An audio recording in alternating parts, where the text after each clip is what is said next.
too many people are motivated to heal so they can march up to the narcissist and say, yo, you didn't F me up.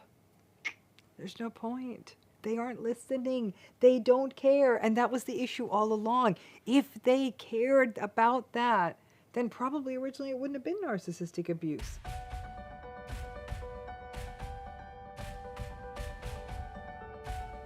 What are the little ways in your life you can focus on healing? I'm going to give you a really simple one.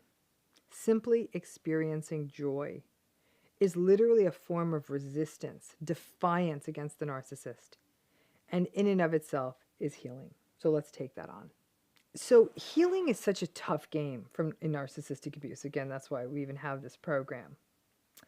But let's talk about this further, because let me ask you this as a question. Does trying to survive narcissistic abuse feel like a downer? Like you're always feeling bummed out and that it is all so unfair and awful and painful and unjust? The worst part of it is that it can seem like the narcissistic person is just living the life of Riley and having a grand old time and making sure that they are living their best life. And you feel sort of stuck in feeling sad and anxious, and it doesn't feel good. Many survivors are afraid of healing.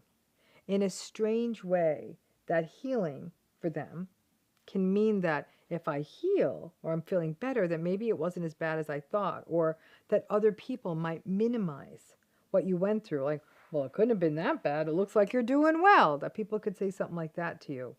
Or trauma bonding can mean that letting go of the negative emotion from the relationship really means that it's over. You know this damn well about me. I am not a fan of telling people out there and be positive, because it's not authentic, right? Being positive is a mindset, right? It's a switch in thought and belief. And sometimes you aren't ready for that. I get that. But what about just feeling joy when it passes through your day in small ways? The narcissistic person, whether they're in your life or already gone, they don't care that you're down. In fact, for the more malignant or mean ones, they're kind of glad that you're wrecked, because it means that they're good, you're bad, and either that means you won't leave them, or if you did, or they did, that they win because you're struggling and sad, and they're just so great, right? You don't want to give them that, but that's often how they think of it. They don't care. A huge part of healing is giving yourself permission for joy. Joy is not walking around saying affirmations about how great you are, or I am loved, or I have a vision board, or other grand experiences. That's not what it is. It's leaning into the small moments that happen in your life and giving yourself permission to enjoy them. Like laughing out loud because something was funny, or noticing something beautiful that's happening around you. A flower that's going through a fence, a clear starry night, cool rain on your face on a warm day, eating something delicious, moments of joy where you feel alive. It's just you and the joy, because that right there is how for a moment in time the narcissist doesn't win, because narcissistic relationships are joy stealers. While you are in them, there's so little joy because they take it all away. Narcissistic people have tremendous contempt for finding beauty in small moments. Kind of defies the entire premise of grandiosity. If the smell of jasmine on a warm night is enough to evoke joy, then their grandiose BS is a little bit extra, isn't it? In fact, a great way to keep the narcissist at the gate for a minute and not let them and their negativity in is to be a small moment joy feeler. While you are in this relationship, you know that in any narcissistic relationship, joy has to be on their terms. If they said it's time for fun, everyone has to have fun. And if they're having a bad day, then no joy for you. So when you are in the narcissistic relationship, joy is dictated when they say it. If you want to share the joy of a small moment with them, they often look upon it, like I said, with contempt. If you are able to get out of the relationship, finding joy in a small moment and not having it stolen reminds you that there is something outside of this relationship and more beauty than you thought.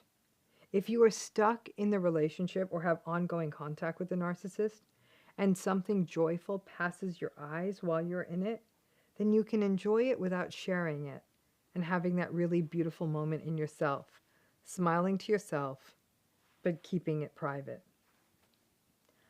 All the years I've been doing therapy, I absolutely love watching survivors of narcissistic abuse and listening to them laugh. It reminds me that the trees do go green after the winter, and that the gray skies do eventually dissipate, even if it's just for a little while. Sometimes I watch them quickly catch themselves, as though there's something wrong about their unfettered laughter or moment of beauty.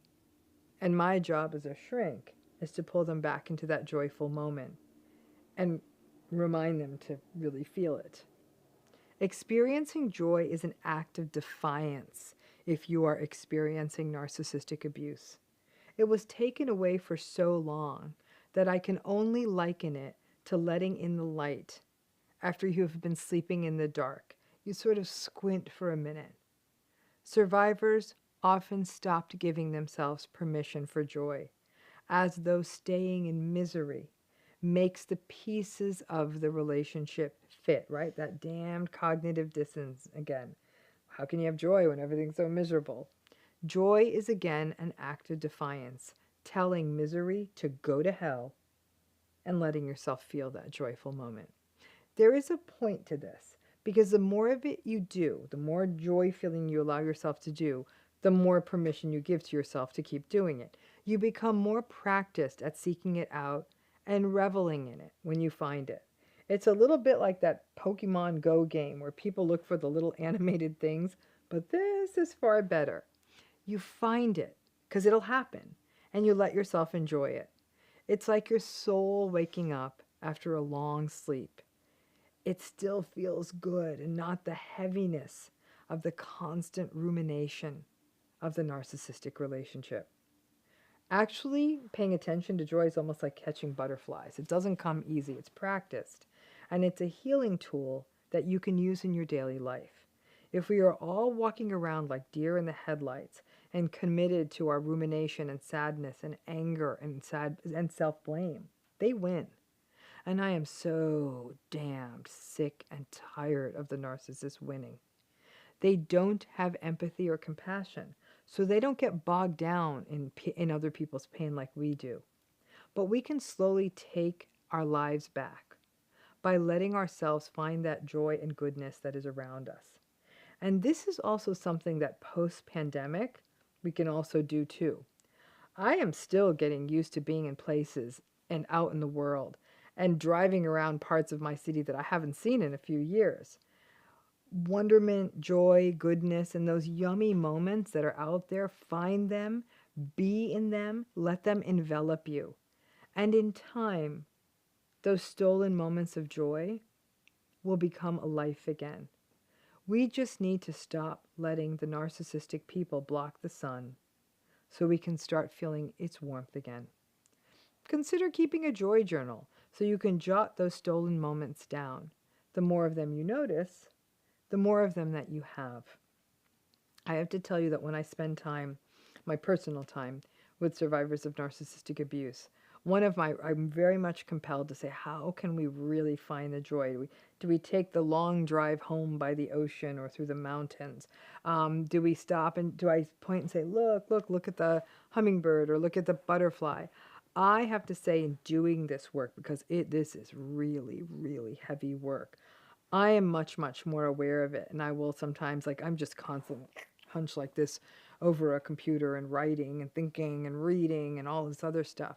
So I have to say that those moments of joy, sometimes when I've had a day that's been riddled with narcissistic abuse and I watch a show and I laugh out loud, I catch myself and I'm like, oh, you've still got it in you to give a big, deep laugh, Ramani. And that's a reminder. Many of you still have those deep laughs and that, that's so yummy, or wow, that's so beautiful. Pay attention to that. The moments are out there. Give yourself permission to take them in.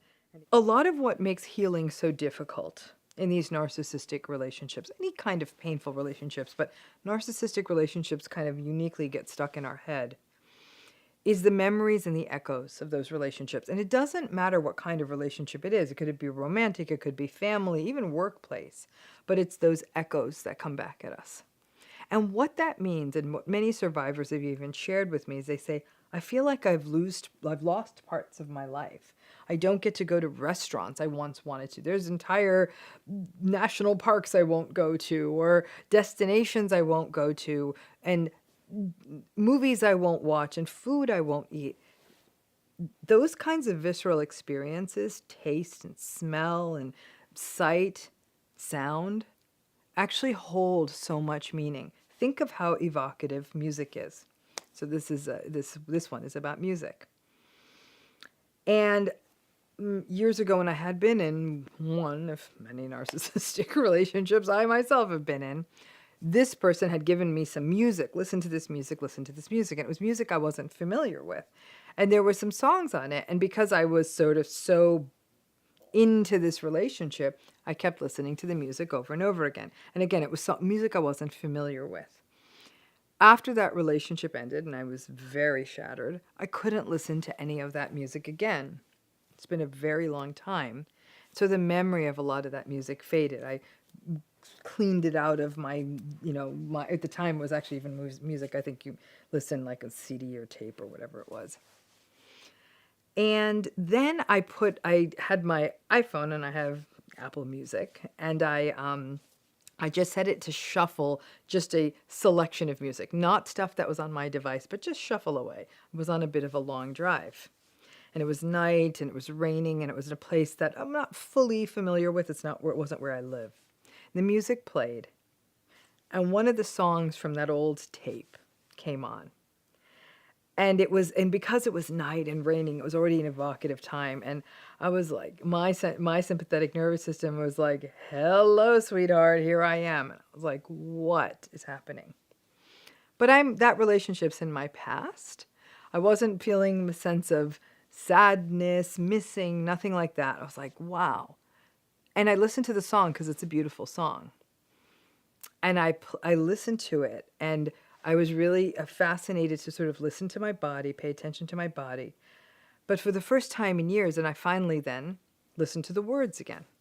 The words had one set of meaning at that time, and I listened to it now, and it had an entirely different kind of a meaning. It's absolutely beautiful lyrics in the song.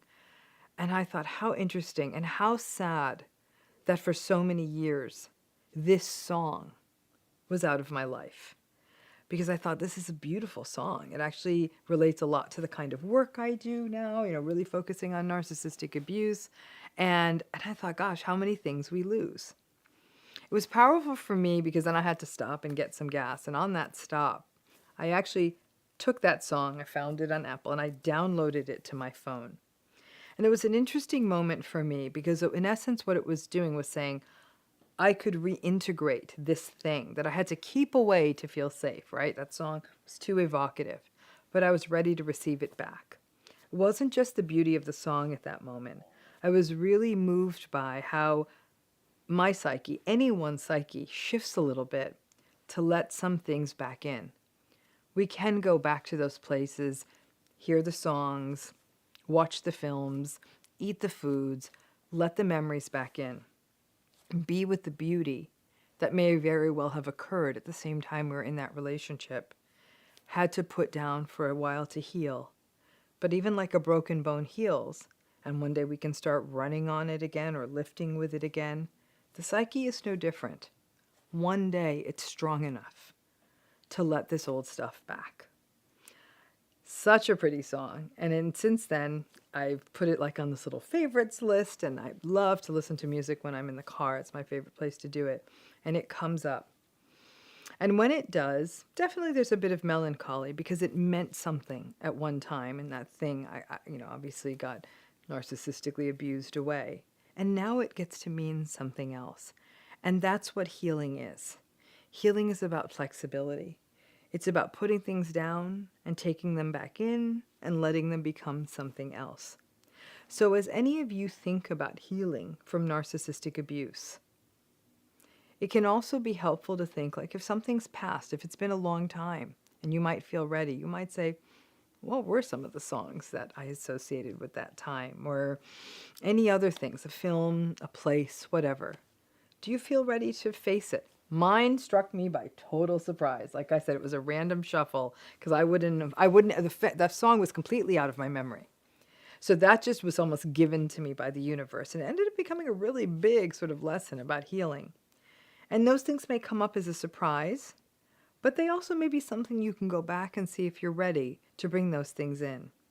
I'd hate to think that in these narcissistic relationships, which as challenging as they were, there were some good things in them, and that we can sift through the wreckage of these sort of burned out hulks of these past relationships that did hurt us. But as we sift through that wreckage, we may find some things of beauty that we want to keep, and that are things that we can take forward in our journey as we heal and show ourselves that life does go on. These relationships sure as hell didn't break us. And in fact, these beautiful things can mean something very different now. Birthdays are fascinating to me. And mine is such a bizarre time of year. It completely gets lost in the shuffle. You know, it was like, people are coming off of Christmas, they're getting ready for New Year's, and this, no. And I'll tell you why birthdays are so interesting to me. I always poo-pooed birthdays, and in fact, often didn't even sufficiently commemorate those of my friends. I did for my kids, but really nobody else. And when my children were small, they went to a baby care, like school kind of thing. And the woman who directed it actually kind of made a big deal of the children's birthdays. And I said, why do you do this? Like, they don't know what's going, like they're one, they have no idea, right? And she said, don't you get it? A birthday yes, it's a day, but we don't celebrate other human beings enough in our world. We don't. We are so many people out there in the world that do good, like that do right by us, our friends, but people should be celebrated. Like people are good inherently, many of us are good, though this channel is about the ones who often aren't. So it's my birthday. And I find, again, it's this idea of how do I celebrate me? Because it really feels very self-serving. I'm getting older. I'm 55 years old. And so that's starting to feel a little bit more monumental. There's a lot fewer years left than I've already had. And so I find the entire process of reflecting on what happens at a birthday quite fascinating because of this idea of what this teacher once said of how do we celebrate ourselves? If there's one thing that experiencing narcissistic abuse does to us, is that it takes away our belief in our right to do that.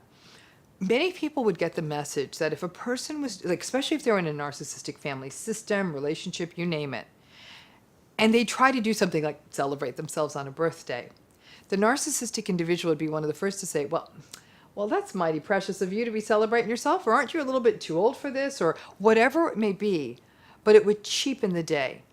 Many people will report that a birthday would get ruined by a narcissistic person sort of saying something. It was almost like the narcissists don't do well when they're not the center of attention. And obviously when it's somebody's birthday, they're the center of attention. So on a birthday, we can often get quite philosophical. And again, I'm saying that as I'm getting older and older. But for all of you, and my birthday always hits right against New Year's Eve too, is that I think a lot of us do a lot of taking stock at the time of our birthday, something I do. And I think when somebody's experienced narcissistic abuse, you see how that sort of littered the pathway. If I'm going to give myself only one gift this year, in fact, I'm going to give myself two, greedy me, but there's two gifts I really want to give myself this year. One is to recognize the gift that it is to do this educational work in this space of narcissism and narcissistic abuse. It's an area that's often not recognized in traditional mental health. And now, after having done what we've done, the books, the content, all of that, starting to see a real sort of phase shift in people. This content is getting to enough people that enough people are starting to get it. And I've always believed if we can get a critical mass of people out there to understand this, maybe little by little we'll start sort of dismantling some of how we enable and how much we let folks who are narcissistic get away with. Like I said, in the remaining years I've got, I don't know how much of that's going to happen in my watch, but I can already imagine a whole new army of narcissistic abuse clinicians and providers who will sort of take this seat and continue that legacy in their ongoing work, and then we'll just grow and grow. But there's a second piece, which is the other gift I will give myself that day as I take a walk or something, is to reflect on how did I grow from those relationships that really kind of did a number on me as a kid, as an adult, as a professional. How did I grow? Instead of these were the barriers in my way. And that has been a major shift in my thinking as well. Because I got to tell you, I wouldn't be sitting in front of you if I hadn't lived it. I wouldn't be able to be the therapist I am if I hadn't gone through it. I wouldn't be the anxious person I am as well if I hadn't gone through it. But to really take a minute and say, what did I get from these? It's like Viktor Frankl says, it's extracting that meaning from the suffering. And that is going to be my other birthday gift to myself, is to maybe let some of that go. I have this vision that I'm lucky here in LA, there's always an ocean about 10 miles away, that I could even go there and maybe write it on some leaves and drop those leaves in the ocean and just let them go. Because it's a process that's taken me a long time to get here. But listen, it's my birthday. It's not going to be your self-reflective day. But when your birthday comes, to find whatever feels like a ritual to you. I never almost felt particularly worthy of that kind of a ritual. This is one of the first years, maybe because I'm doing work that's so much more meaningful and purposeful to me, that I felt like, heck yeah, there could be a ritual. And I've had lovely get-togethers in the past. Obviously no get-togethers this year. But to really take a minute and give myself that time and space to say, yeah, it's okay to celebrate yourself. I mean, my idea of celebrating myself is going to be tucking into a bed with a box of See's candy and biting all of them in half and not necessarily finishing them. That's my own perverse version of self-care. But to find that moment, celebrate it. But more than anything, look at the challenges that there have been in terms of where narcissism has touched my life, even still does, and find ways to say, where are you getting stronger from this, Ramani? You cannot let this define you as a tragedy. I'm really, really, really focused from this December 30th to next December 30th on figuring out a way to take what sometimes felt like tragedies and really turn them into stories of hope. And you know, I don't like that word, but maybe of hope. So happy birthday to me. And I wanted to give you that, maybe as the best thing you can do on a birthday is actually give a gift to somebody else. And again, I want to thank all of you, though, for the support you've given to this channel. The comments, the feedback, the enthusiasm, and the growth I've seen in the last year by a lot of people who have been watching this content has been extraordinary. And it has shown me the power of taking my years of clinical experience and the work I've done in this area and sharing it with the world in a way that makes sense, that for me has given me all the will I need to fight this as long as I've got the energy to keep fighting. So to all of you, I thank you for that tremendous birthday gift of you participating in this and in your journey of growth. What's so hard about narcissism is that there's so many sort of basic tenets of psychology, and they kind of go a little wonky when a person's in a narcissistic relationship. So one thing we know is that how we talk to ourselves kind of dictates how we feel. Now, I don't mean superficial, I'm great, and then you feel good, or I'm happy, and you feel happy. But certainly how we talk to ourselves, if it's all doom and gloom, we may feel doom and gloom. And if we say, like, I think I can do this, we might feel more motivated to try something. So how we talk to ourselves is not only how we act, but also how we feel. However, that becomes a real problem if you're in a narcissistic relationship. And why would that be? Let's try these on for size. I'm so stupid. I'm not that lovable. I'm a mess. I don't know what I'm talking about. It's my fault. What's wrong with me? I am pathetic. Any of that sound familiar? Language matters. Obviously, language is how we make sense of the world, how we communicate about ourselves and about the world with other people, but it's also how we communicate with ourselves, how we think, how we speak. often dictates how we feel. It's not as simple as walking around and saying, I'm happy, and you say, I'm happy, and now you're happy. It's not, I wish it was that simple, but it's not. But even shifting subtle language away from always, instead of saying things are always going to be this bad to right now things aren't going well, can shift our perspective and can also shift our emotional state. It's basic sort of cognitive behavioral psychology 101. How we talk about ourselves will also guide how we go through the world. Negative self-talk is something that's associated with depression, anxiety, poor self-appraisal, and will extend to the kinds of professional risks we may take, how we present ourselves to others, and the opportunities we may pursue, as well as the opportunities we may receive. The way we talk to the world and to ourselves is very powerful. Unfortunately, a lot of this negative self-talk and people who engage in negative self-talk, it's very reflexive. Before we can even know what we are saying, the I'm no good, I'm stupid, I'm not all that, I'm not even much, all that bad stuff, it comes out of our mouths before we can even think, right? Language often fosters something like congruence. It's a bit like what we see in cognitive dissonance. We use language to make the pieces fit. My mother yells at me because she loves me and I deserve it. My partner is frustrated because I'm always so anxious. No wonder he thinks I'm so sensitive. I need to grow up. We use language to justify, to rationalize, and to make the pieces fit. And in every narcissistic relationship, every survivor of narcissistic abuse I have ever worked with, the negative self-language was almost instinctual. And a lot of our therapeutic language was for me to catch it in therapy in real time and show the client it was happening. These are not easy habits to break.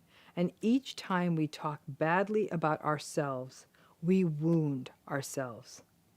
Now, if you are in a narcissistic relationship, the self-talk may have long predated the relationship.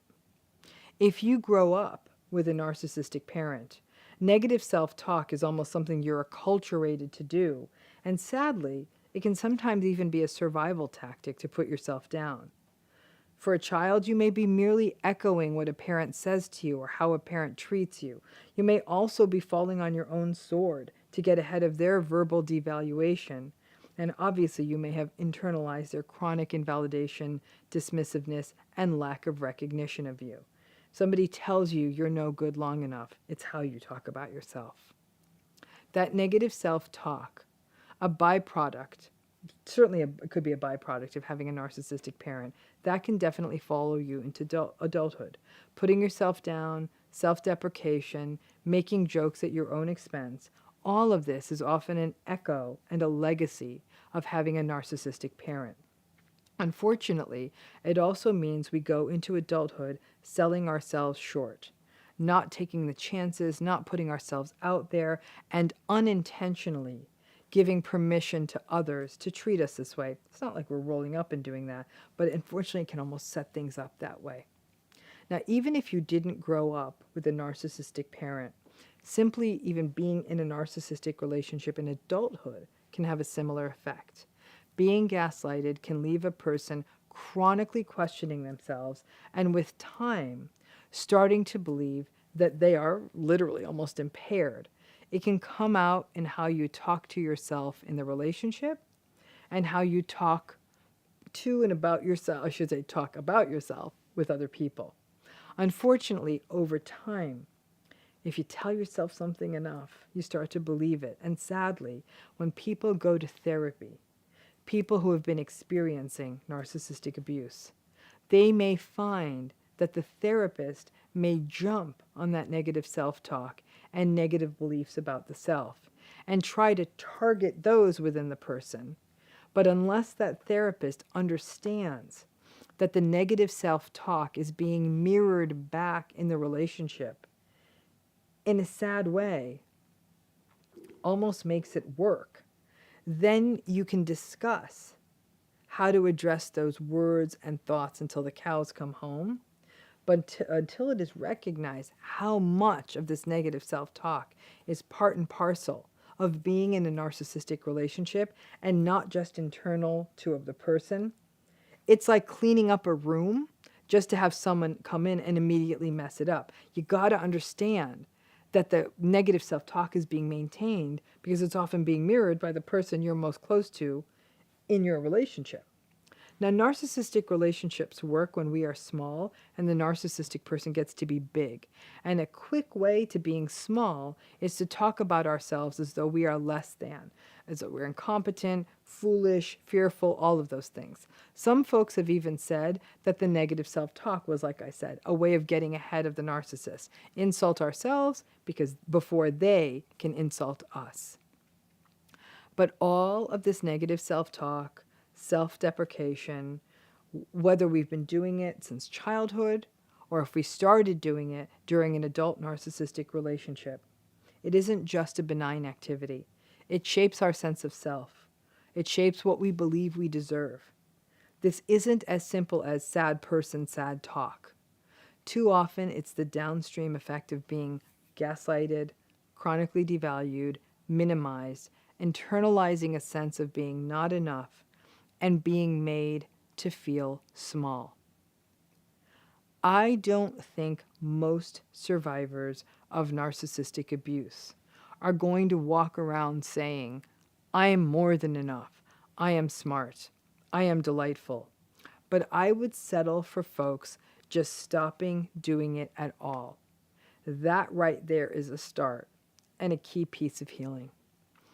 Many, many people will say, before I got into this narcissistic relationship as an adult, I actually didn't talk about myself badly, that I actually did have confidence. I felt good about myself.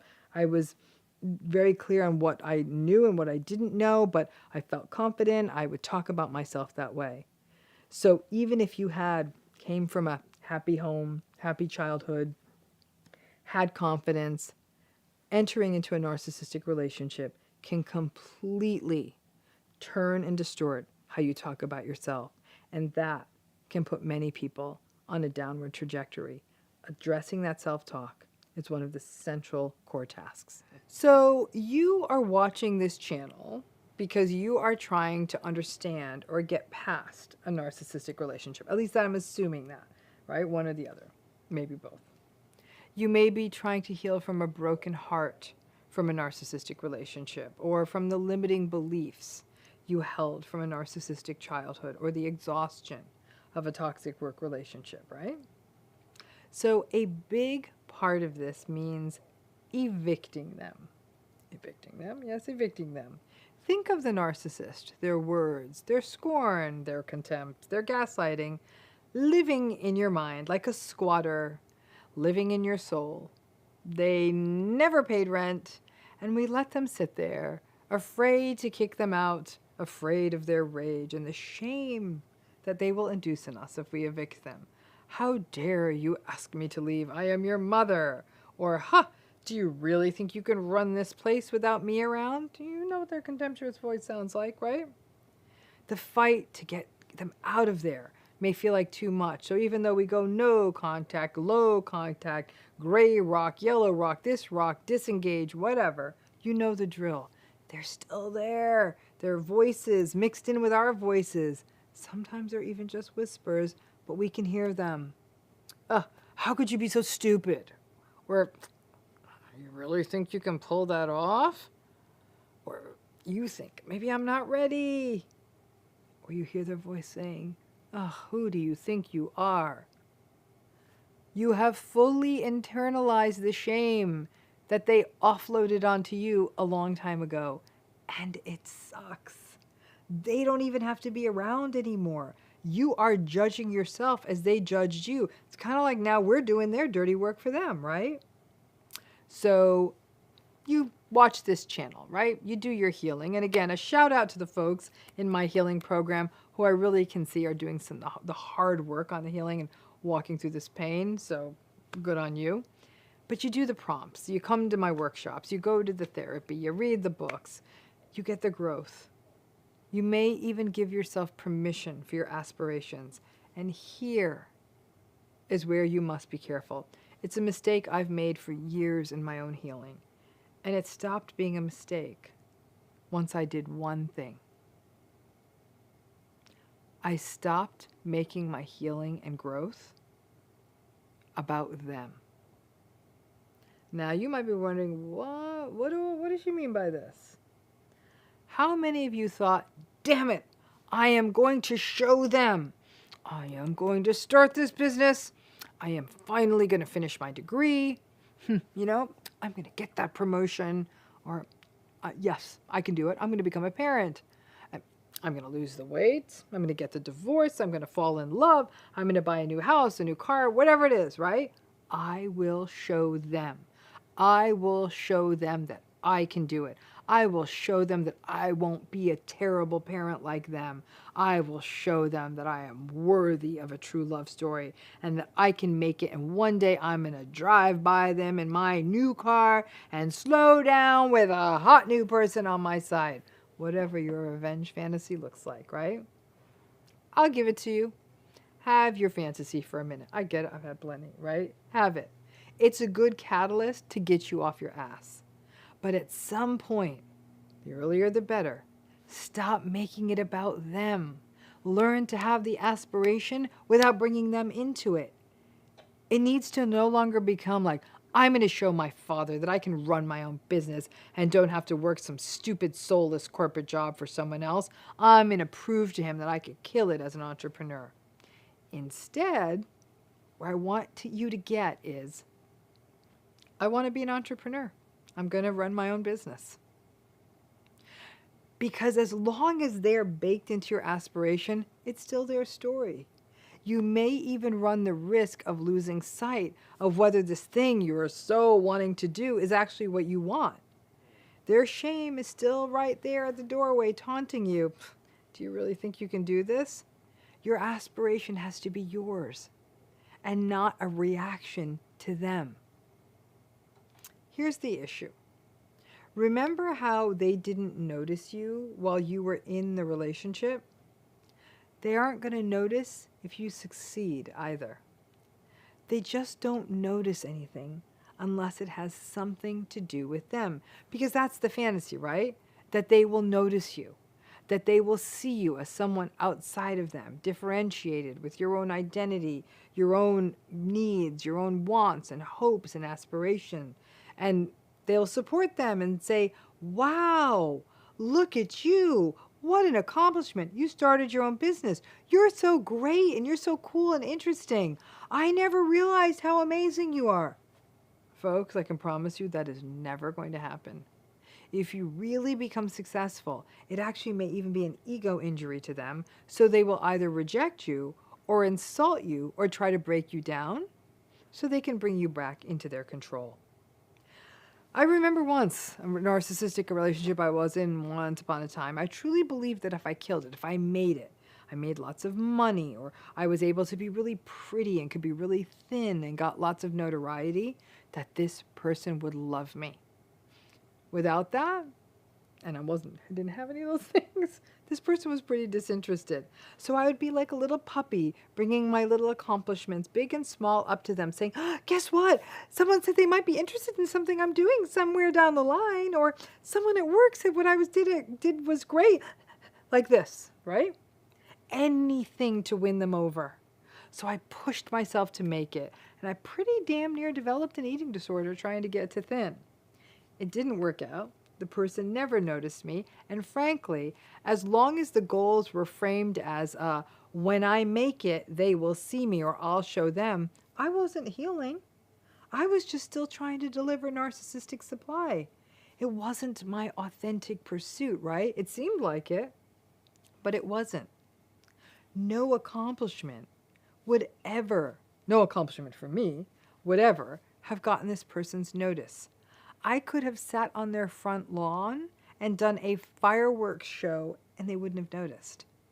I only existed when it was useful for them. Now, I also eat normally, maybe a little more than normally. I've obviously gained weight and I no longer give a damn. Food's too good and life's too short.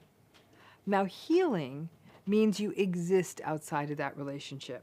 that the narcissist, past or present, doesn't factor into how you frame yourself or view yourself.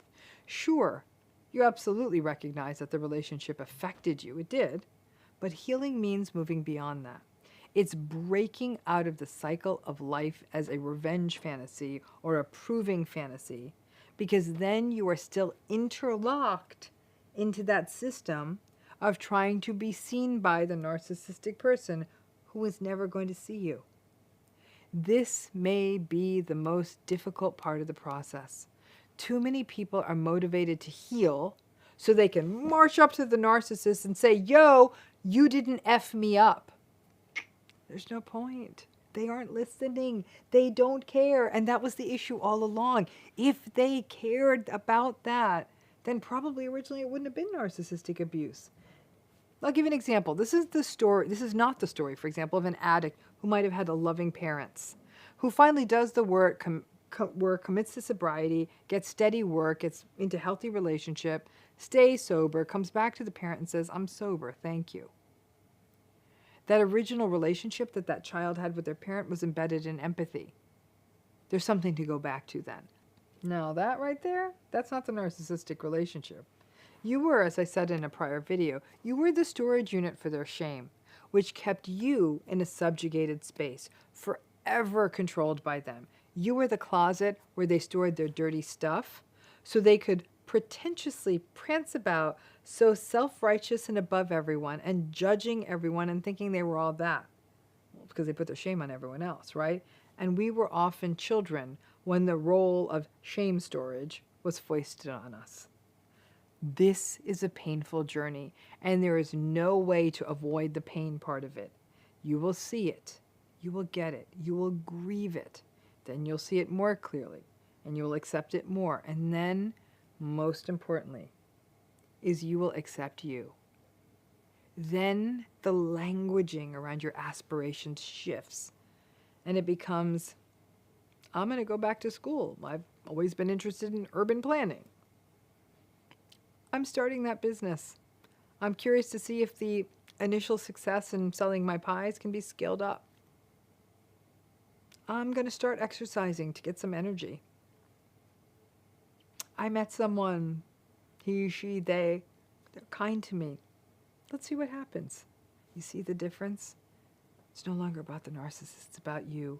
I so want all of you to heal, to move forward, to evict and extract and remove those narcissists from your stories. You know how on TV shows, there's a character, it's a good character, but they kind of let him go after a few episodes. It's like that. All right, they were there for a minute, don't need the character anymore. All of us want to be seen and cherished. It's a human want. Give that gift to yourself, and in time, you will find that you are inviting other people into your life who want to see you grow and not keep you hostage to their own shame. It's a process. It is a process. And some days, many days, are going to feel like setbacks. That's normal in this process. Just keep moving forward into your authentic self, separate from the narcissist. Thanks again.